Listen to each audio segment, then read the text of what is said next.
യാത്രക്കാരുടെ പ്രത്യേക ശ്രദ്ധയ്ക്ക് ട്രെയിൻ സർവീസുകളിൽ മാറ്റമുണ്ടായേക്കാം. തീരദേശ റെയിൽപാതയിൽ ആലപ്പുഴയ്ക്കും എറണാകുളത്തിനുമിടയിൽ നാളെ ട്രെയിൻ സർവീസുകൾക്ക് ഭാഗിക നിയന്ത്രണം. കുമ്പളം റെയിൽവേ സ്റ്റേഷനിൽ ഇലക്ട്രോണിക് ഇന്റർലോക്കിംഗ് പാനൽ കമ്മീഷൻ ചെയ്യുന്നതിനായാണ് നാളെ രാവിലെ മുതൽ 9 മണി മുതൽ ഉച്ചയ്ക്ക് 3 മണി വരെ ട്രെയിൻ ഗതാഗതം നിരോധിച്ചത്. കണ്ണൂർ ആലപ്പുഴ എക്സിക്യൂട്ടീവ് എക്സ്പ്രസ് എറണാകുളത്ത് യാത്ര അവസാനിപ്പിക്കും. തിരികെ എറണാകുളത്ത് നിന്നാണ് യാത്ര ആരംഭിക്കുന്നത്. Indore Kochuveli superfast express, Netravati express എന്നിവ കോട്ടയം വഴി തിരിച്ചുവിടും. ധൻബാദ് ആലപ്പുഴ എക്സ്പ്രസ് എറണാകുളം ജംഗ്ഷൻ സ്റ്റേഷനിൽ 2 മണിക്കൂർ പിടിച്ചിട്ട ശേഷമായിരിക്കും യാത്ര തുടരുന്നത്. ഈ റൂട്ടിലുള്ള മറ്റ് ട്രെയിനുകൾ പതിവ് പോലെ സർവീസ് നടത്തും. ഡൽഹിയിൽ ഈയടുത്തുണ്ടായ റെയിൽവേ സ്റ്റേഷൻ ദുരന്തത്തിൽ യാത്രക്കാർ മരിക്കാനിടയ സാഹചര്യം രാജ്യത്തെ ആകെ ഞെട്ടിച്ചിരുന്നു. പ്ലാറ്റ്ഫോമുകളിലെ അസാധാരണ തിരക്കായിരുന്നു ഈ ദുരന്തത്തിന്റെ ഒരു കാരണമായി ചൂണ്ടിക്കാട്ടപ്പെട്ടത്. എന്നാൽ പ്ലാറ്റ്ഫോമിലെ തിരക്ക് മാത്രമല്ല, കോച്ചുകൾക്കകത്തെ തിരക്കും വലിയ ദുരന്തങ്ങൾക്ക് വഴിവെക്കുന്ന ഘടകമാണ് എന്നാണ് ഈ അപകടം നൽകുന്ന മുന്നറിയിപ്പ്. നിലവിൽ ട്രെയിനുകളിലെ ജനറൽ കോച്ചുകളിൽ കയറാവുന്ന യാത്രികരുടെ എണ്ണം 108 നിശ്ചയപ്പെടുത്തിയിട്ടുള്ളത്. എന്നാൽ കേരളത്തിൽ ഓടുന്ന പല ട്രെയിനുകളിലും 3 ഇരട്ടിയോളം പേരാണ് തിങ്ങി നിറഞ്ഞു പോകുന്നത്.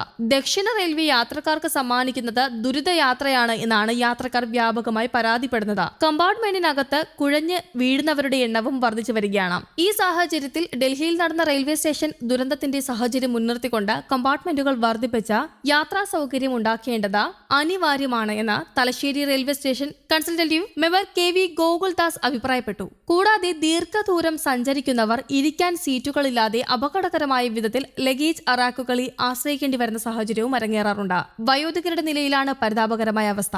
ഞെങ്ങി നിൽക്കേണ്ട അവസ്ഥയാണ് അവർക്കും അനുഭവിക്കേണ്ടി വരുന്നത്. റെയിൽവേക്ക് മികച്ച വരുമാനം ലഭിക്കുന്ന മേഖലയായിട്ട് പോലും അവഗണന തുടരുകയാണെന്നാണ് യാത്രക്കാർ പരാതിപ്പെട്ടത്. കണ്ണൂർ, തലശ്ശേരി, വടകര എന്നീ റെയിൽവേ സ്റ്റേഷനുകളിൽ നിന്ന് വർഷത്തിൽ 1.60 ലക്ഷം പേരാണ് സഞ്ചരിക്കുന്നത്. വരുമാനമായി റെയിൽവേക്ക് ലഭിക്കുന്നത് 2 കോടിയിലേറെ രൂപയുമാണ്. മലബാർ പ്രദേശത്തെ മറ്റ് റെയിൽവേ സ്റ്റേഷനുകളിൽ നിന്ന് ലഭിക്കുന്ന വരുമാനം ഇതിന്റെ 5 ഇരട്ടിയോളം വരും. തിരുവനന്തപുരത്തേക്കുള്ള മലബാർ എക്സ്പ്രസിലും മാവേലി എക്സ്പ്രസിലും കണ്ണൂർ എത്തുമ്പോൾ തന്നെ ജനറൽ കോച്ചുകളാൽ നിറയുകയാണ്. തലശ്ശേരി വിടുമ്പോൾ വാതിൽപ്പടിയിലും മറ്റുമായി യാത്രക്കാർ തൂങ്ങി നിൽക്കുന്ന ഒരു സാഹചര്യം കാണാറുണ്ട്. എന്നാൽ ഇതെല്ലാം കണ്ടില്ലെന്ന് നടിക്കുകയാണ് ദക്ഷിണ റെയിൽവേ അധികാരികളെന്നാണ് യാത്രക്കാരുടെ പരാതി.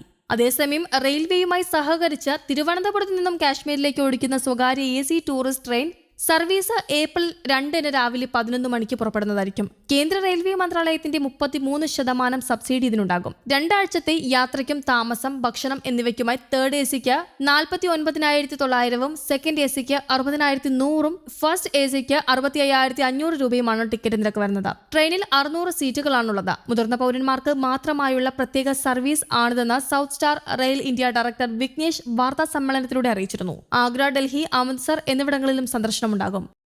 News desk, Kerala Kaumudi.